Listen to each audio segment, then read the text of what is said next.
የሃይማኖት ዓላማው ካመኑት አምላክ ጋር ማኖር ነው። ለምን ክርስቲያን ሆንኩ ብለን ብንጠይቅ መልሱ ከእግዚአብሔር ጋር ለመኖር ነው። ከእሱ ጋር ለመኖር ነው። እሱም እንዳለ ምን ብሏል? እምከመ ተለአልኩ አነ እስሕብ ኩሎ ሀቤ፣ እኔ ከፍ ብዬ ከተሰቀልኩ በኋላ እናንተንም ወደ እኔ እስባችኋለሁ ብሎ ነበረ። እንግዲህ ራስ ከፍ ሲል እግር ራስን ተከትሎ አብሮ ከፍ እንደሚል ክርስቶስ ሲሰቀል ከኋላም ሲያርግ እኛንም እንደሚስበን ሲነግረን ነው። ሊቁ ቅዱስ ዮሐንስ አፈወርቅ እንደነገረን ሀባሃሎ ርእስ ህየ ይሄሉ አባል፣ ራስ ካለበት ሌሎች ሕዋሳትም ተከትለው ሄደው ይኖራሉ ይላል። ጌታችን መድኃኒታችን ኢየሱስ ክርስቶስ ደግሞ ርዕሰ ሕይወት፣ የሕይወታችን ራስ ነው። የሕይወታችን ራስ ስለሆነ ራስ ካለበት እግር ተከትሎ እንደሚገባው ክርስቶስ የቤተ ክርስቲያን ራስ ስለሆነ እሱ ከገባበት ሀገር ሄደን ገብተን እንኖራለን። የተሰበሰብንበት ዓላማ የምንጸልይበት፣ የምንጾምበት፣ የምንሰግድበት፣ የምንታረቅበት፣ ፍቅርን ገንዘብ የምናደርግበት፣ በጎ ስራ የምንሰራበት፣ የምንመጸውትበት፣ ትህርምትን ገንዘብ የምናደርግበት፣ ክርስቲያን ሆነን የምንኖርበት ዋናው ነገር ክርስቶስ ካለበት ለመግባት ከክርስቶስ ጋር ለመኖር ነው። እንደዚያ ከሆነ ከክርስቶስ ጋር እንዴት ብለን እንኖር የሚለውን ትንሽ ነገር ልንገራችሁ እፈልጋለሁ። ከእግዚአብሔር ጋር ለመኖር መጀመሪያ የምናደርገው ምንድን ነው ስትሉኝ፣ ከእግዚአብሔር ጋር ለመኖር እግዚአብሔርን ሁልጊዜ ማየት ነው። እግዚአብሔርን ሁልጊዜ ማየት። መዝሙረ ዳዊት መዝሙር 15 ላይ ሲናገር ዘልፈ ርእዮ ለእግዚአብሔር እስመ በየማንየ ውእቱ ከመ ኢይትሐወክ፣ እግዚአብሔርን ሁልጊዜ አየዋለሁ ይላል። ከእግዚአብሔር ጋር ለመኖር ሁልጊዜ እግዚአብሔርን ማየት፣ ሲተኙ እግዚአብሔርን ማየት፣ ሲነሱ እግዚአብሔርን እያዩ መነሳት፣ ሲናገሩ እግዚአብሔርን እያዩ መናገር፣ ሲሰሩ እግዚአብሔርን እያሰቡ እያዩ መስራት፣ ሲነግዱ እግዚአብሔርን እያዩ መነገድ፣ ሲመክሩ እግዚአብሔርን እያዩ መምከር፣ ሲወስኑ እግዚአብሔርን እያዩ መወሰን። እግዚአብሔርን ፊት ለፊት ማድረግ ከእግዚአብሔር ጋር የመኖር የመጀመሪያው መንገድ ነው። እንዲህ ይላል ኤልያስ ሲናገር ሕያው እግዚአብሔር አምላከ ኃይል ዘቆምኩ ቅድሜሁ ይላል። አንደኛ ነገሥት ምዕራፍ 17 ቁጥር 1 ላይ ሲናገር በፊቱ የቆምኩት የእስራኤል አምላክ ሕያው እግዚአብሔር ምስክሬ ነው ይላል። በፊቱ የቆምኩት፣ ልብ በሉ፣ የት ሆኖ የሚናገር? እስራኤል ቀርሜሎስ ተራራ ላይ ሆኖ በፊቱ የቆምኩት እግዚአብሔር ይላል። ፊት ለፊቱ ዳኛ ፊት እንደቆመ ሆኖ ነው እግዚአብሔርን የሚያስበው። በፊቱ የቆምኩት። በዚህ 3 ዓመት ውስጥ ዝናብ ጠብ አይልም ማለት። ዝናቡ ሊዘንብ ሲል ደግሞ አብዩድ የሚባል ሰው ኤልያስን ጠፍቶ ሰንብቶ ሲያገኘው ሕያው እግዚአብሔርን ለአካብ እገለጣለሁ፣ ከቆምኩበት ቦታ አልንቀሳቀስም፣ ሕያው እግዚአብሔር አምላከ ኃይል ዘቆምኩ ቅድሜሁ ከመ አስተርኢ ለአካብ እንድገለጥ በፊቱ የቆምኩት ሕያው እግዚአብሔር ያውቃል ይላል። ስለዚህ በፊታችን እግዚአብሔርን ካለ እግዚአብሔርን መፍራት ይሏችኋል። እሱ ነው። ሁልጊዜ በእግዚአብሔር ፊት እንደቆምክ አስበህ ኑር ነው። እግዚአብሔርን ሁልጊዜ እየው።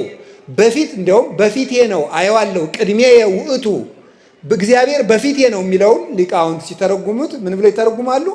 በፊት ያለ እንዳይረሳ አረሳውም ሲል ነው ይላል። በኋላ ያለ ይረሳል፣ ፊት ለፊት ያለ ግን አይረሳም።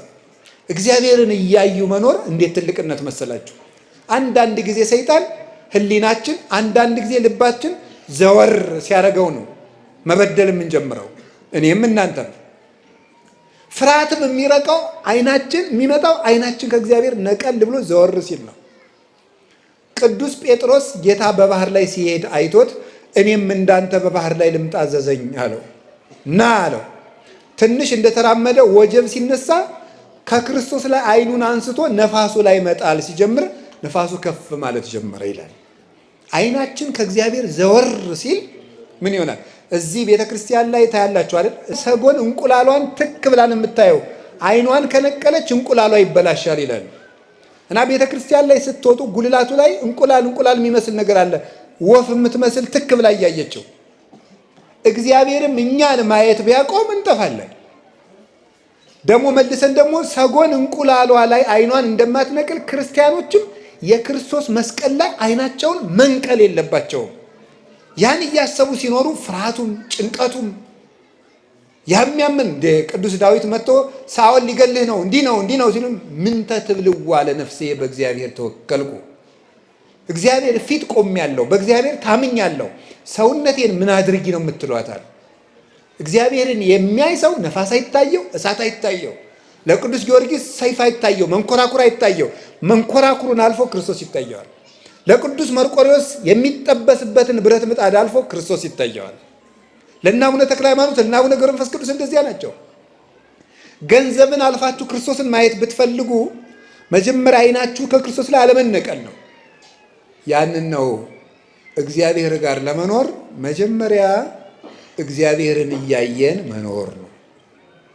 ሁለተኛ ከእግዚአብሔር ጋር ለመኖር እንዴት ብለን እንኖር ብትሉኝ እግዚአብሔርን እንደ ክፉ ዳኛ እንዳይቀጣን ፈርተን ሳይሆን እንደ አባት እየናፈቅን መኖር አለብን። እግዚአብሔር ለምሳሌ አንዳንድ ሰው ሳይጸልይ ካልጸለይኩ እኔ አይቀናኝም ብዙ ጊዜ፣ ስለዚህ ጥሩ ቀኔ እንዳይበላሽ መጸለይ ያለብኝ ይላል። እንዲህ ምን ይባል? በነገራችሁ ላይ የሚጸድቁ ክርስቲያኖች ራሱ ከሶስት ይከፈላሉ። ተመስገን እንደው ከሶስቱም አድርጎ ያጸድቀን ብቻ። አንደኞቹ ምን ይባላሉ? ልጆች ይባላሉ። ምን ይባላሉ? ልጆች ይባላሉ። ሁለተኞቹ ደግሞ ልጆች ናቸው፣ ወዳጆች ይባላሉ። ሶስተኞቹ ደግሞ ሰራተኞች ይባላሉ፣ ባሮች። እነዚህ ልጆች የሚባሉት ቅርብ ጻድቃን ናቸው። ወዳጆች ደግሞ የሚባሉት ደግሞ እንደው በንስሐ የተመለሱት ናቸው። ሰራተኞች የሚባሉት ግን ደመወዝን የሚፈልጉት አይደል? እግዚአብሔር ወይ ሲኦል እንዳይከተል ወይ ገነት እንዲያስገባን ብለው ትንሽ ጽድቅ የሚሰሩ ናቸው። ተመስገን ሰራተኛ ሙነን ያጽድቀን ብቻ ይማረን እንጂ እንደው ግን ልጅ ስንሆን ነው የሚያምርብን። ምንደኛ ስንሆን አያምርብንም፣ ልጅ ስንሆን ነው። እና እግዚአብሔርን ሲኦል እንዳይከተኝ እግዚአብሔር ገሃነም እንዳይጠለኝ እንዲህ ያልን ሳይሆን እግዚአብሔር እየጠማን ሲሆን ነው። እየጠማን እንደውም ልንገራችሁ፣ ሰው እየጾመ እግዚአብሔር ላይኖር ይችላል። ሰው እየጸለየ እግዚአብሔር ላይሆን ይችላል። ሰው እየሰገደ እግዚአብሔር ላይሆን ይችላል። ለምን? ክርስትና ተግባር ብቻ ሳይሆን ፍቅር ነው። ድርጊት አይደለም። ጉዳይን አከናውኖ መሮጥ አይደለም። ከእግዚአብሔር ጋር በፍቅር መዛመድ መገመድ ነው። ቅዱስ ጳውሎስ ሲጽፍ ብዙ ጊዜ ሲጽፍ መልእክቱን ጳውሎስ ሙቁሁ ለክርስቶስ ይላል። የክርስቶስ እስረኛ ጳውሎስ ይላል። በፍቅሩ የታሰረ ማለት ነው። በፍቅሩ የታሰረ አባ ስምዖን ዘአምድ የሚባል አባት የሕማማት የሚነበብ ምንባቡ ላይ ምን ይላል? ምንድን ነው? ኦ ክርስቶስ ወልደ እግዚአብሔር ሕያው በከመ ተአሰርከ አንተ በሀብል ከማሁ እስረኒ በሀብለ ፍቅርከ፣ አንተ በሀብል ተይዘህ በዕለተ ዓርብ እንደተጎተትክ እኔንም በፍቅር ገመድ እሰረኝ ይላል። በገዳም ውስጥ አበምኔቱ አንድን መነኩሴ ሲያስር ቅናት የሚባል ያስርለታል። ያን ሲያስርለት ይሄን መነኩሴ እኔ በቅናት እንዳሰርኩት ክርስቶስ ወይ አንተም በፍቅር ገመድ እሰረው ይላል። ስለዚህ ክርስትና ወይም ሃይማኖት እግዚአብሔርን መጣማት ነው እንጂ እግዚአብሔርን እንደ ክፉ ዳኛ እንደ ጨካኝ ንጉሥ እየተንቀለቀልን የምንፈራው ፍቅሩን እንዳናጣ ነው እንጂ ጨካኝ ስለሆነ አይደለም። ስለዚህ ምን አለ ቅዱስ ዳዊት? ከማያፈቅር ሀየል ሀበ አንቂተ ማያት ከማሁ ታፈቅር ነፍሴ ሀበ እግዚአብሔር አምላኬ። ዋሊያ ወደ ውሃ እንደሚናፍቅ ነፍሴ እግዚአብሔርን ተጠማች ይላል። እግዚአብሔር የሚርበው ሰው ቸርነቱ የሚሳሳለት፣ ለቸርነቱ የሚሳሳ፣ ለአባትነቱ የሚሳሳ፣ ምሕረቱን እያሰበ የሚያለቅስ፣ እኔ እንዲህ ያለው አመፀኛ ስሆን ጌታዬ ሆይ እንዴት ቻልከኝ ብሎ ለፍቅሩ የሚሳሳ በፍቅሩ የተነደፈ ሰው ሲሆን እሱ ነው ከእግዚአብሔር ጋር መኖር። ስለዚህ እግዚአብሔርን ጌትነቱን ፈራጅነቱን ብዙ ጊዜ ከምታስቡ ይልቅ ፍቅሩ ላይ ትኩረት አድርጉ። ፍቅር ጉልበት አለውና ዳኝነቱንም ማሰብ ይገባል። እግዚአብሔር መቀለጃ አይደለምና። የሆነ ሆኖ ግን ፍቅሩ ስቦ ከሱ ያደርሰናል። ስለዚህ እግዚአብሔር ሰዎች ከእግዚአብሔር ጋር ለመኖር ምን እናድርግ ስትሉ ግዴታ ሆኖብን አንድ ነገር አናድርግ። ምን ሆኖብን እናድርግ? ፍቅር ሆኖብን ስትጸልዩ ረፍዶባችሁ ብታገኙት ውይ እንግዲህ 2 ሰዓት ሆኗል እንግዲህ ሁሉ እስከምደግም አትበሉ። በፍቅር አንዲቱን አቡነ ዘበሰማያት ደግማችሁ ውጡ። እግዚአብሔር በፍቅር የምትሆን ነገር ይሄን ደግሞ ጸሎት ለማሳጠር አትጠቀሙበት። መጠቀም ያለብን እግዚአብሔር የሚፈልገው ቀመር ሳይሆን ፍቅር ነው የሚፈልገው።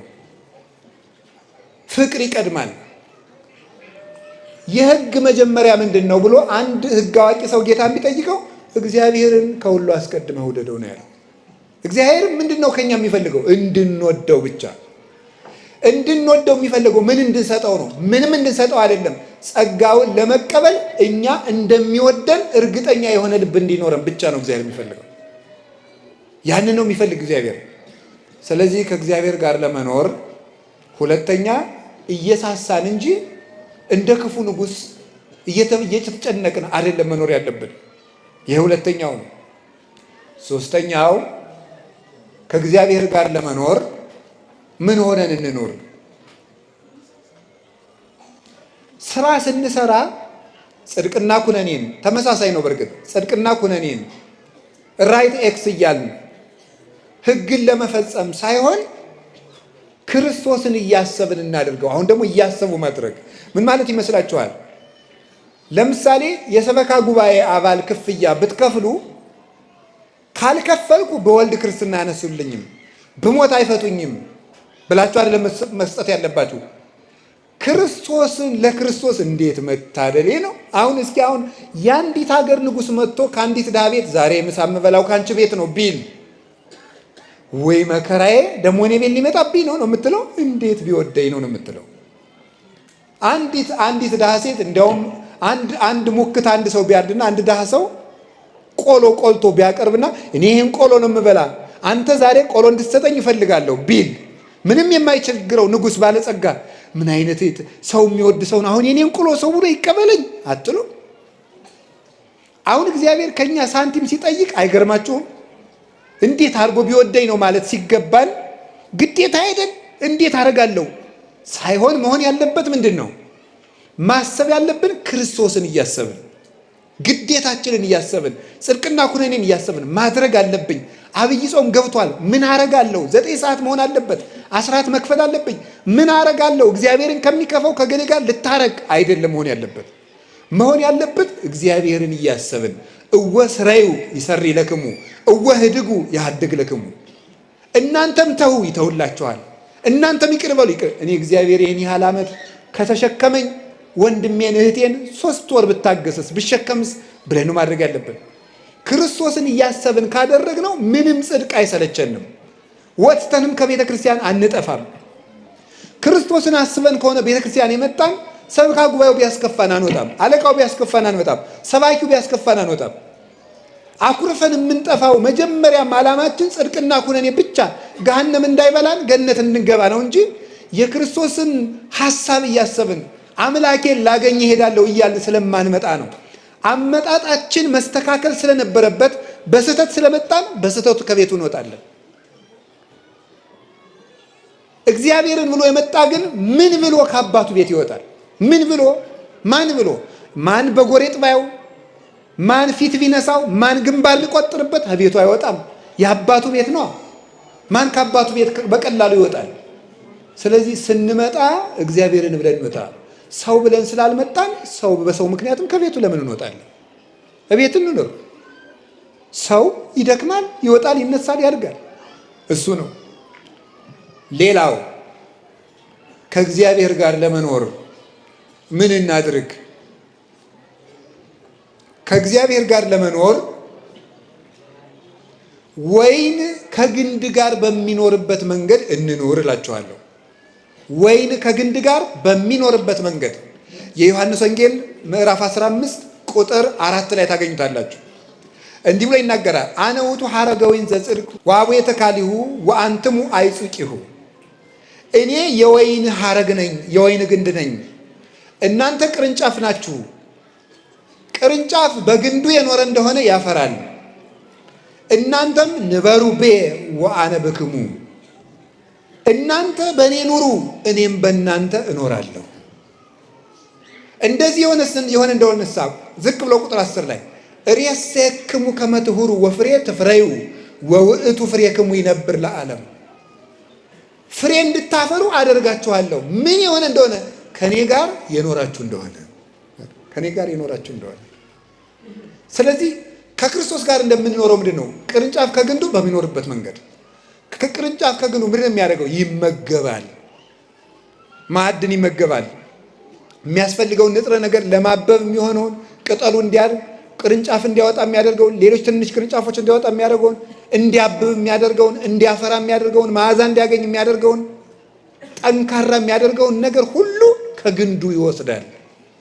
ቅርንጫፉ ግን ቢቆረጥ ወደ እሳት ይጣላል፣ ይደርቃልም። ባይጣልም ይበሰብሳል፣ ምስጥ ይበላዋል። ከግንዱ ያለ ቅርንጫፍ ግን ያፈራል። ስለዚህ ምንድን ነው?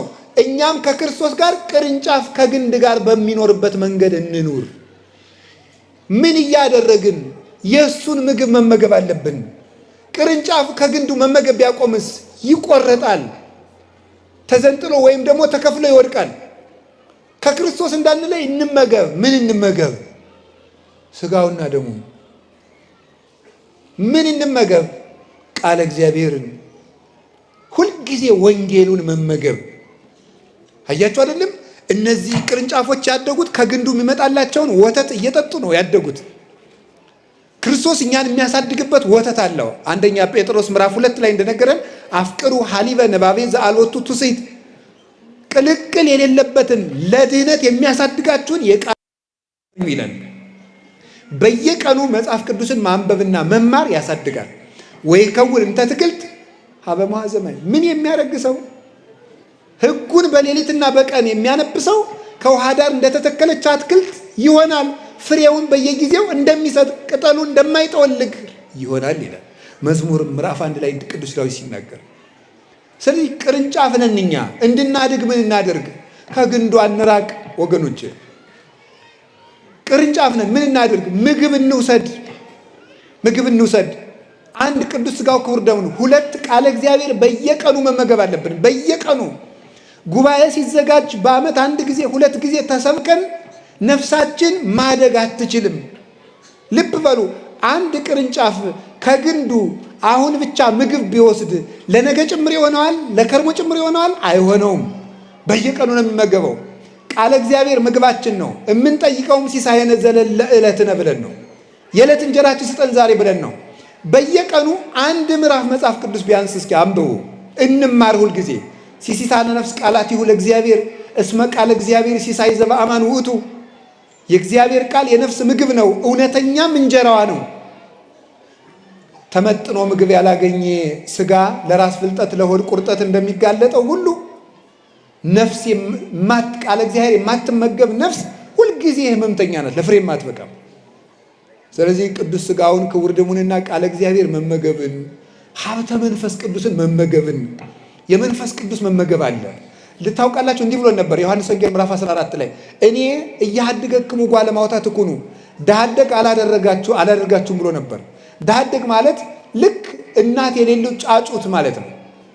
ግን ተመልከቱ፣ ርግብ የተለየችው ጫጩት እንደማይፈለፈል መንፈስ ቅዱስ የተለያት ነፍስም አትፈለፈልም። ዶሮ ወይም ርግብ እንቁላሏ እንዲፈለፈል በክንፏ አቅፋ ትይዘዋለች። ያን ጊዜ በእናቱ ሙቀት እንቁላሉ እግር አውጥቶ ጫጩት ሆኖ ይራመዳል። መንፈስ ቅዱስ በርግብ አምሳል የወረደበት አንዱ ምክንያት መንፈስ ቅዱስ በክንፈ ረድኤቱ ሲያሟሙቀንና ሲያቅፈን እኛ ሰው ሆነን መራመድ ስለምንችል ነው። ስለዚህ የመንፈስ ቅዱስን መግቦት ቤተክርስቲያን ውስጥ ማግኘት አለብን። ቤተክርስቲያን በየቀኑ ኪዳን ማድረስ፣ ማስቀደስ፣ ቢያንስ በሳምንት 1 ቀን እሑድ ጧት ሌሊት ሄዳችሁ ማስቀደስ ካልተቻላችሁ የከሰዓት ቅዳሴ አለ። አድባራቱ ሰፍተዋል፣ እግዚአብሔር ይመስገን እንጂ በየትኛውም ኢትዮጵያ ክፍል ላይ የቤተክርስቲያን ችግር የለም። በእርግጥ መምህሮቻቸው እየሞቱባቸው፣ ካህናት እየታረዱባቸው፣ ቤተክርስቲያን እየተቃጠልባቸው የራቃቸውም አሉ። እንደው እኛ ግን ምን እንመልስ ቢሆን አጠገባችን ቤተክርስቲያን በየቦታው እየተሰራልን። ልብ በሉ። ቅዱስ ዮሐንስ አፈወርቅ እንዲህ ይላል፣ አንተ ሰው 70 ሰገል የክርስቶስን የተወለደበትን ቦታ ለማየት 2 ዓመት ተጉዘዋል። አንተ 2 ደቂቃ ተጉዘ ቤተክርስቲያን ለመምጣት የምትቸገር ለክርስቶስ ምን ትመልስለት ይሆን ይላል። 2 ሰዓት እንኳን አንጓዝም። ቤተልሔም የሚሏቸዋል፣ ሌላ አይደለችም ቤተክርስቲያን ናት። አንዱ እንደ ወይን የምንኖረው ቤተክርስቲያን ውስጥ በመኖር ነው እንጂ በዓመት አንድ ጊዜ እንደዚህ አሁን ስታዩት እንደው እዚህ እያንዳንዳችሁን ማይክ እየሰጠው ባናግራችሁ ይሄን ህዝብ ብታዩት እመቤቴን እንደው አገር እንደው ሰው ራሱ ሌላ ቦታ ያለ አይመስልም እኮ። አሁን ብዛታችሁ እግዚአብሔር አይቀንሳችሁ፣ በእውነት አይቀንሰን። እንዴት ደስ እንደምትሉ እኔ በነገራችሁ ላይ መስቀሌን ኪሴ ውስጥ የቀጠጥኩት ብፁዕ አባታችን እየባረኳችሁ ስለሆነ ነው። ስለዚህ የእኔ ይከተትና የጳጳሱ ከቆመ ይበቃናል፣ እየተባረክን ነው አሁን።